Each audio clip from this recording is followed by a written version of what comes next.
What's going on, everybody? It is your boy Angel R Talk coming to you for the first time in 2022. Welcome to the NYC Talking Podcast. The city of New York, Boricua from the Bronx. You ever feel like in life there's so much you want to do and there just isn't enough time to do it? I feel like that all the time. There's so many things I want to do, so many things I want to accomplish, and there just isn't enough time to do it. So we have to prioritize the things that we believe matter most. Whether it's right or wrong, I don't know. I don't know I don't have a crystal ball. I can't see what's right, what's wrong, what I should be, shouldn't be. All I can do is try my best, right?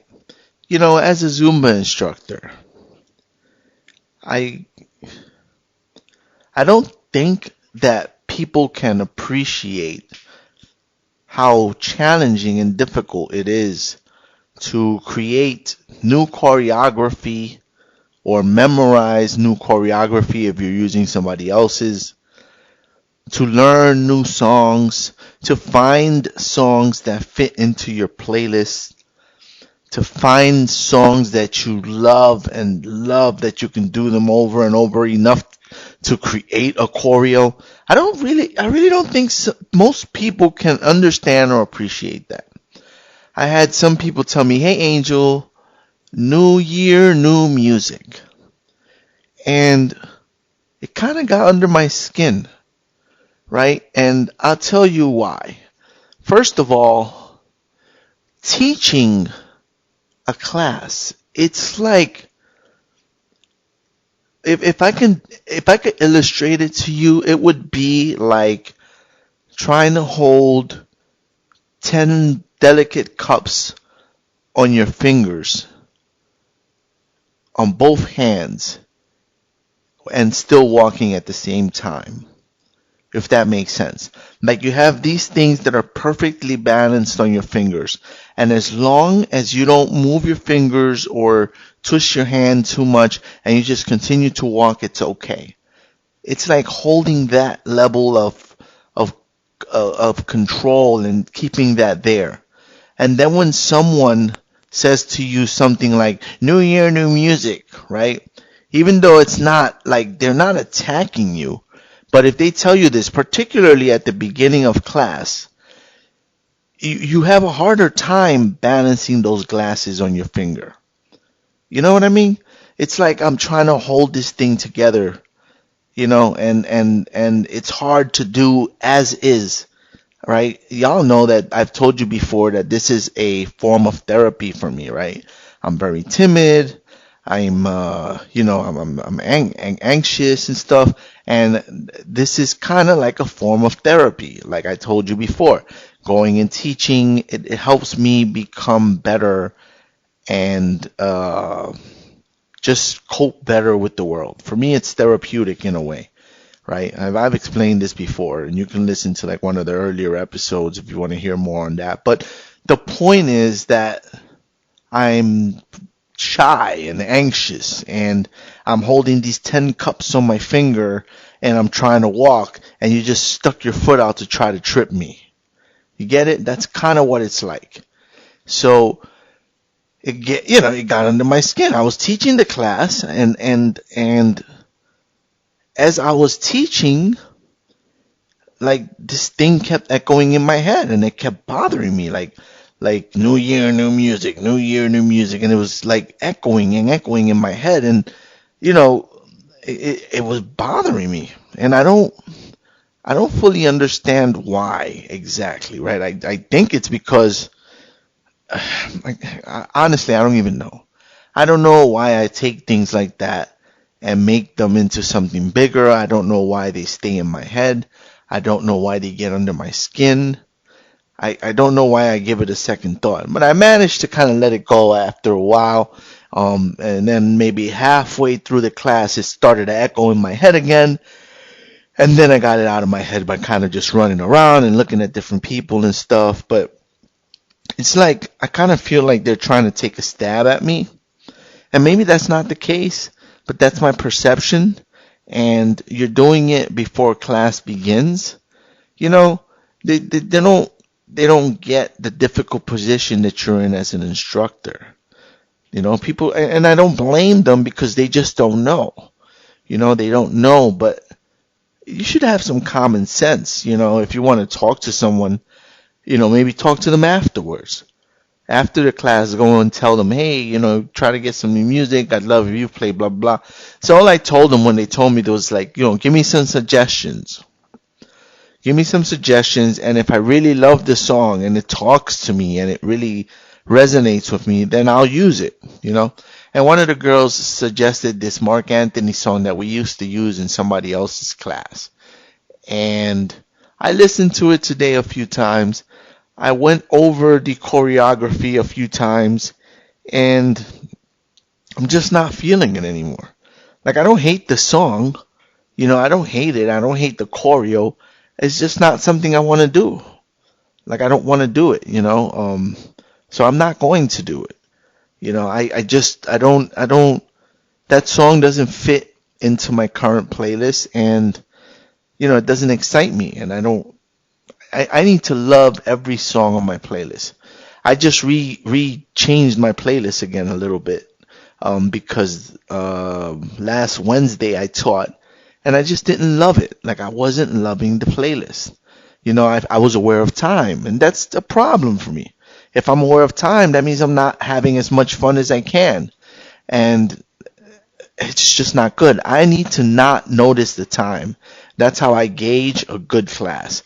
And I felt like I was aware of time.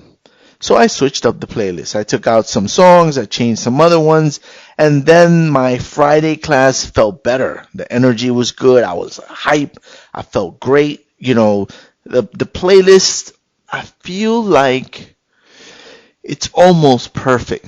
If I could find a really good cumbia song that I love, that I won't get bored doing, then that would be awesome, right? Because the cumbia, the couple of songs that I have, they're boring to me. I don't love them. They're okay. They fit in the playlist, but I just don't love them. So those cumbia songs, if I could find, and I might actually have one. It just occurred to me. I might have one I can try. I don't remember the choreography though. I'd have to practice it again. But with the exception of that cumbia song, and the thing is that we need to have the four formats in there, right? Reggaeton, merengue, salsa, and cumbia for it to be a proper Zumba class. And even though I could probably get away with not having a cumbia song, I don't want to do that.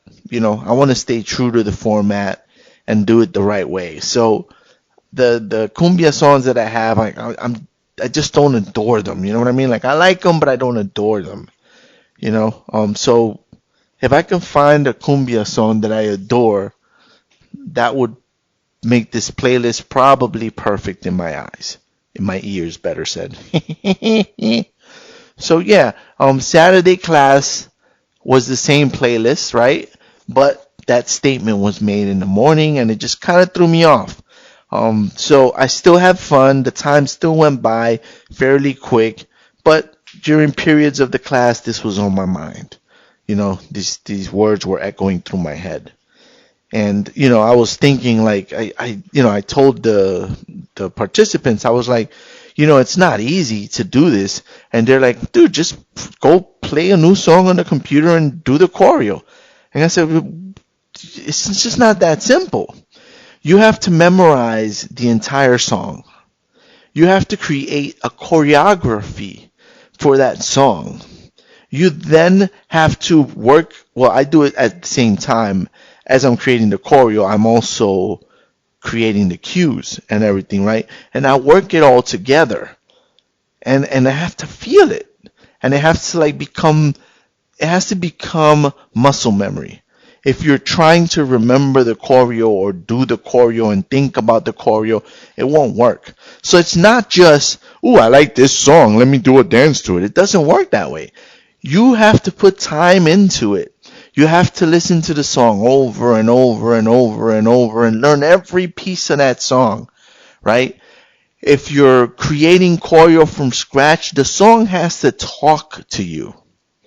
Like the song has to converse with you and tell you, here's a move that I want you to do. Here's what works here. And like it has to come to you. It has to be natural. It has to be like magic. You can't force it. Well, you could force it, but then it'll suck. It's not, it's gonna suck. I could go to Zumba's website and look at their things and learn their dances and just do them, but I fucking hate their music. I fucking hate their music. I can't stand their music. And more often than not, I can't stand their choreo. Like, I don't care for their stuff. Every once in a while, they'll put something that's decent. A decent song with decent choreo. But for the most part, I don't even remember when was the last time I went into their site and listened to the Zen music, because it sucks. Most of it sucks, man. So even if you did that, you still have to learn it. You still have to learn it. You have to practice it, and you got to get it to muscle memory. People don't get that unless you're an instructor. If you've never stood up in front of like 30, 40, 50, 60 or more people and led them in something, you have no idea how much pressure that can be. Especially when you're trying a new song. You're trying a new song, you're like, you're looking for acceptance. You want people to like it. You want people to enjoy it. You're trying to remember, in addition to all the pressure. It's not easy. It is not easy. Now, I, for the most part, create most of my choreo. Not all of it. I've gotten some choreo from some of my friends. I've gotten some choreo from videos online. I've gotten choreo ideas from other choreo that I incorporated into my choreo or my songs, different songs, but using similar choreo. Like, it works different ways, but you have to memorize it. And that takes hours. Now let's look at this, right? Monday, I work all day, and then after work, I go to jiu-jitsu. Tuesday, I work all day, then after work, I go to jiu-jitsu. Wednesday, I work all day, and then I teach Zumba at night. Thursday, I work all day, I go to jiu-jitsu. Friday, I work all day, I teach Zumba at night. Saturday morning, I teach Zumba. Where in that schedule, right? And you would think Sunday, maybe I deserve a little rest. I rest, right? And that's not counting all the other things that occur in life, right? Walking your dog, preparing your meals, taking a shit, whatever it is you do in life, all that stuff, right? That's not even counting that. But you could see that's a very busy schedule. I have a lot of things that I'm doing. And when in that time frame is there time for me to sit and memorize 17 new songs? It's just not there. So I have to come across a song that I love, right? And that has to be either by someone playing it or whatever, usually by chance. And then I'll take that song and work on choreo for it. But right now, it's hard for me, So yes, I want to make new music. I want to use new music. But you don't want me, and I don't want to, right? It's not just what you want. I don't want to do a half-assed job. I don't want to just memorize a new choreo for the sake of memorizing a new choreo with some song that I don't even like and present that. I can't. I have to love it. If I don't love it, I won't do it. All right? The day that I don't love going up on that stage and teaching, I'm going to stop doing it. That's always been my thing. I have to love this. If you follow my classes and you'll see that I only teach Zumba now. And I was teaching a strength class before that. I stopped teaching HIIT. I stopped teaching the other formats because I just didn't love them. I wasn't having fun. It was becoming a drag. It was like I wasn't, I just wasn't passionate about it. So I stopped. I'm still passionate about Zumba. Right now I have 2 back-to-back classes that are, they're taking a toll on my body, and I'm not happy about that, and I'm trying to remedy that, right? I'm trying to remedy that. But the day that it becomes a real drag, then I'll stop. So for now, my friends, I ask that you bear with me as I figure out some new songs that speak to me, that I love, and that I can create great choreos to. and bring to you and give you like the 100% of energy that I give you, because I can't half-ass it. So until that time comes where I find the new songs and stuff, I'm going to do the songs that I currently have. And 98% of the class is loving it and having fun. There's a lot of new faces, so for them it's new stuff. They're having fun, and even the repeat ones, they're having fun. They're enjoying themselves. So, there's a few people, or like one or two people who are like, we need you to get new music. Yeah, I get it. We have to change the music, and I get it. There's a time and place, though, There's a time and place to do that, and just before one starts to teach a class, it's not the time where you want to start weighing them down with stuff, especially someone like me who tends to overthink everything, That's not the time. And be patient, Enjoy what it is, and eventually I'll find some new music that I love, and you'll get to enjoy it with me. That's it. These were just some of my thoughts on the struggles of being a Zumba instructor, the things that people don't see or know or understand. Thank you all, and see you on the dance floor. You are listening to the NYC Talking podcast. www.nyctalking.com. Please like NYC Talking on Facebook. Please follow Angel R. Talk on Twitter and Instagram. We are NYC Talking, the realest lifestyle blog ever. Thanks for listening.